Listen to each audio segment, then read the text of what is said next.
Hello, my name is Andy and I am the Village Idiot, and welcome to the Rotherham Roundup video.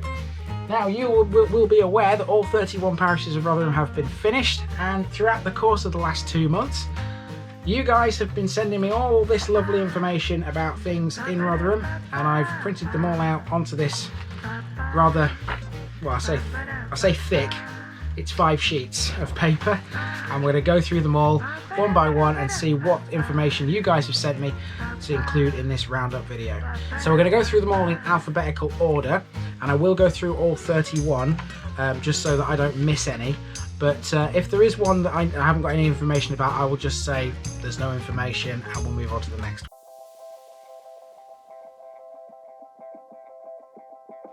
So Aston, there's a footpath by the side of the shop near the church and old post office, and if you go up the hill there's a triangulation point on your right with some lovely views apparently.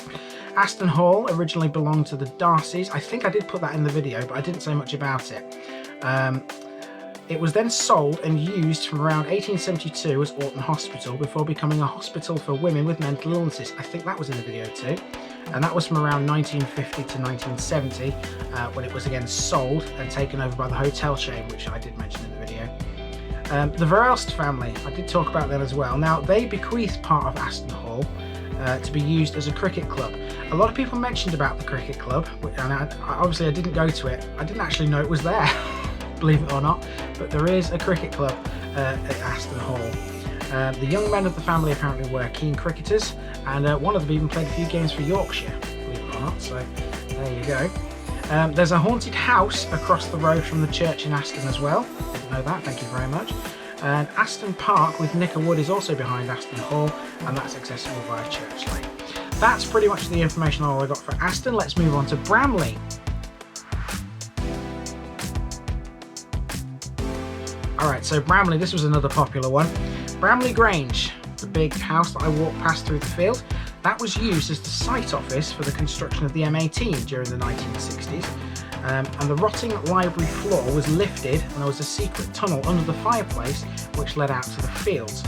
There was an old fish pond used by the monks of Roach Abbey, where they gathered their fish supplies. The external walls of Bramley Grange are about 1 yard thick. Now that's quite thick. There used to be a large house where Morrison's is. The new houses, I should say, off Progress Drive, that's at the end of Flash Lane, were where the old council depot and water board was. Northern Dairy's land up there was used for the 3-storey housing estate. There you go. Didn't even know Northern Dairies had that land. That's pretty much it for Bramley. Let's move on to Brampton Beerlow.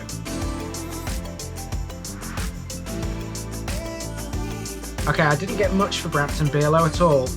I basically just got one comment, and that was just that Cortonwood Miners Welfare and Brampton United Junior Football Club were some things that I missed and should have maybe put into the video. So that's pretty much it for Brampton Beerlow. Let's move on to Brinsworth.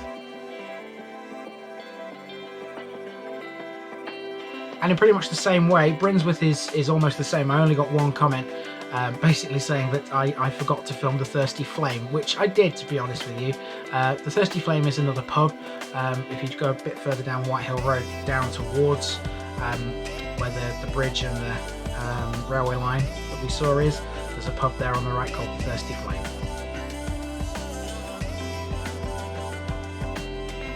Alright, there's not much to say about Catcliffe. It's already got a part 2, so we'll move on from here.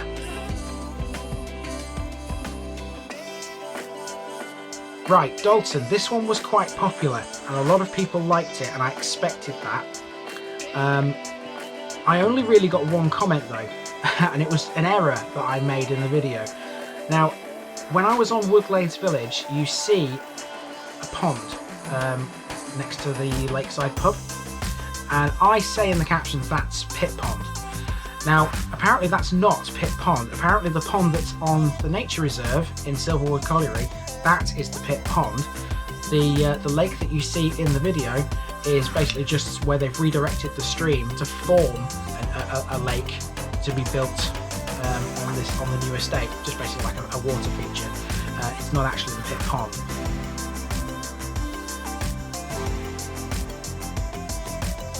Okay, the next 3 in alphabetical order they've all got part 2s, Dinnington, Firbeck and Gildingwells, so we can skip over those. There's nothing more to add to any of those, so let's move on to Harthill with Woodall.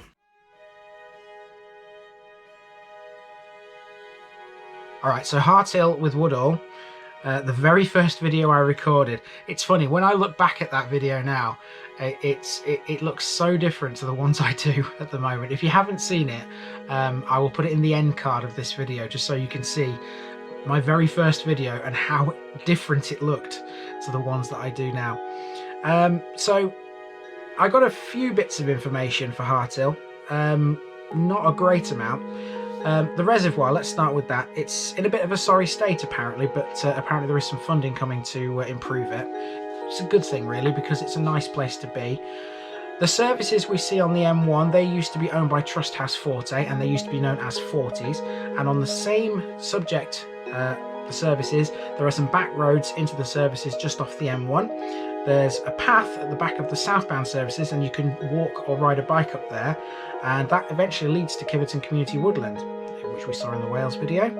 And the only other thing I had for Harthill was North Farm. That's owned by Edgar Clark. North Farm was the abandoned estate that we saw just as I was coming into the village on the right hand side.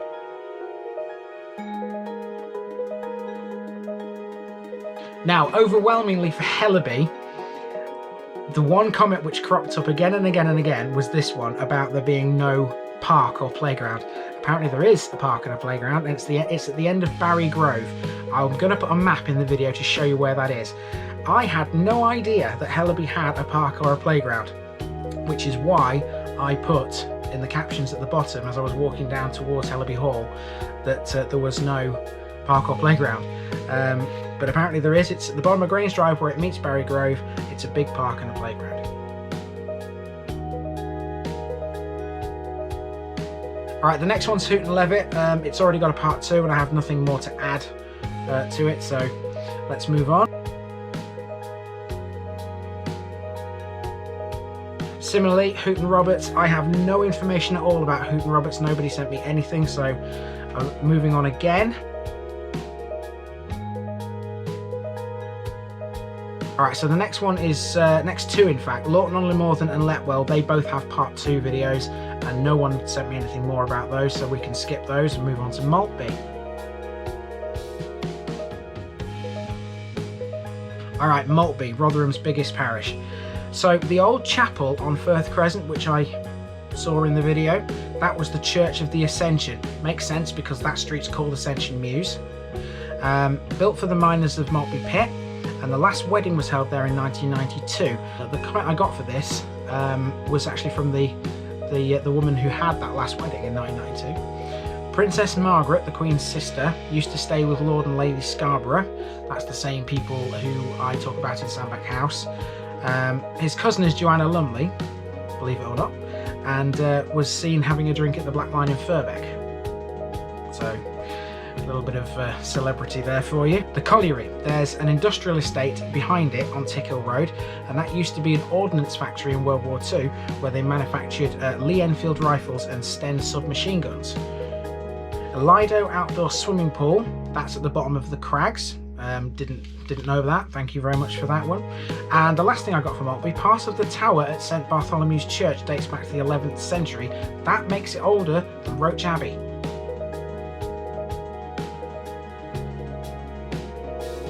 Right, moving on, North and South Anston.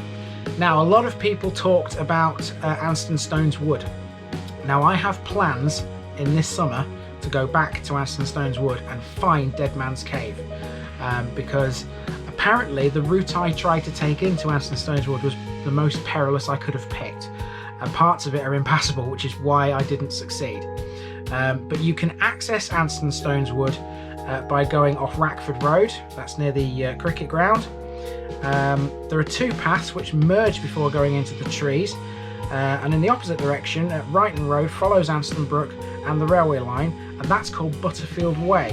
That's a well-known historical family name apparently, and then that's apparently a picturesque route to take, so I might go via that route. Now, the Chesterfield Canal, many in South Anston consider that to be on their doorstep. Technically speaking, the canal doesn't flow through South Anston, but there is a little part of the canal called Turnerwood, which you can only access by going through Thorpe Salvin. Now, my plan was when I filmed for Thorpe Salvin to actually go up there and look at it, but I didn't have time for it because I was doing Shire Oaks and Rhodesia on the same day. So yeah, Turnerwood. If I can find a picture of Turnerwood on Google, I'll include it at this point in the video. Alright, the next one is Orgreave, and I have no information for that, so let's move on to Ravenfield.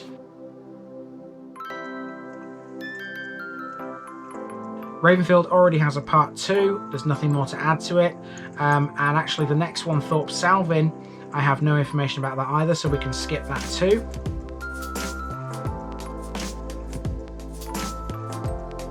Now that brings us to Thrybergh. I've got 2 things to talk about with Thrybergh. So the first thing is the church. The mention of St Leonard's as being the only church remaining in Thrybergh is wrong, and that's because there's St Gerard's. That's hidden away off Doncaster Road, and I completely forgot it existed. I knew it was there, but I just forgot it was even there, so apologies to any parishioners of St Gerard's Church. And there's a part of Thrybergh which I didn't mention, and that's called Backatins, and that relates to the old Thrybergh railway station, which used to be called Thrybergh Station.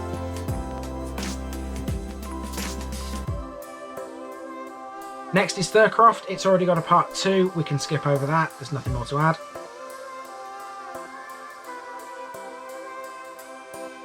Right, for Todwick, the only bit of information I got about this one was the name, and I did ask for this, as I'm sure you can remember, whether it was pronounced Todwick or Todwick. I can now conclusively tell you it is pronounced Todwick, so from now on I will refer to it as Todwick. Let's move on to Treeton. There are 3 things I have with Treeton. First of all, the pit. The pit top where I was walking at the end of the video, that's actually the spoil tip. That's not the pit top. The pit top was actually where the roundabouts are as you come into the new houses there. Gordon Banks, I mentioned him in the Catcliffe video. He lived in Treeton when he played for Chesterfield, and I think I wrote this in the description, but I'll just mention it here as well. Treeton was the first village in South Yorkshire to have electric street lighting.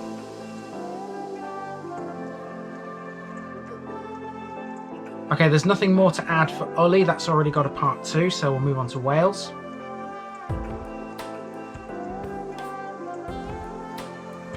Now let's move on to Wales, and the only comments I got here were to do with schools, in fact. I didn't film all the schools in Wales. I certainly didn't film Wales High School because that's quite a walk away up a side street. But the interesting thing about this was the guy that was talking to me about it wondered why I hadn't filmed them and included them in the video. The answer is quite simple, because I don't tend to film schools unless I know I can do it safely. I don't really want people getting suspicious of me walking around a school gate with a camera, and that makes perfect sense. So he understood after I explained that, which is okay. So just for future reference, if I don't include a school in a video, it's not because I don't want to film it. I absolutely do want to include them because they're an integral part of every village if they've got one. But sometimes it's not safe to do so, especially if there are kids in the playground. It's just not worth opening that can of worms. So if I can film them, great. If I can't, that's why. Okay, next one is Waverley, and I have no information about Waverley, so we'll move on to Wentworth. Now, Wentworth was popular. I expected it would be, and I got lots of comments about this. So, Wentworth Woodhouse is where we're going to start. It's got 365 windows, and it has a frontage bigger than Buckingham Palace. That's actually quite amazing. I passed the stables and the east wing at the back of the house. I didn't know that was the east wing. I didn't even know it had an east wing or a west wing or anything like that. This is why I asked locals, because these guys know. So Lady Mabel College. Now, what I actually filmed was the accommodation. The college itself was located inside Wentworth Woodhouse, and that abandoned accommodation is now apparently used for police training, believe it or not. Actually, thinking about it, that's pretty much all I got for Wentworth, just basically talking about Wentworth Woodhouse and Lady Mabel College. Doesn't really surprise me when you think about it. Wentworth is centred around Wentworth Woodhouse, so let's move on to Whiston.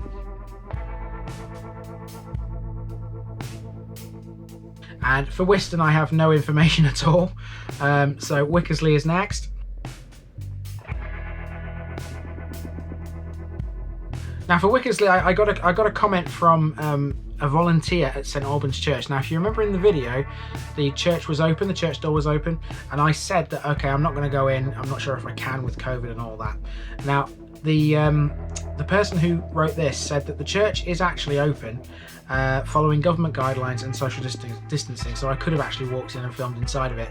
That's good to know, because if I ever see another church while COVID is still here, I can walk in and know that there's no issue, provided that they follow the same guidance as these guys at St Albans do. They also have a live streaming service for their sermons, etc. As well.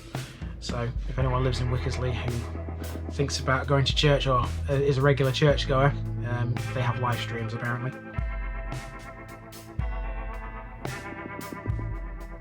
And finally, Woodsetts, which has got a part 2. I don't need to talk about that because there was no other information from anybody. That completes the Rotherham Roundup video.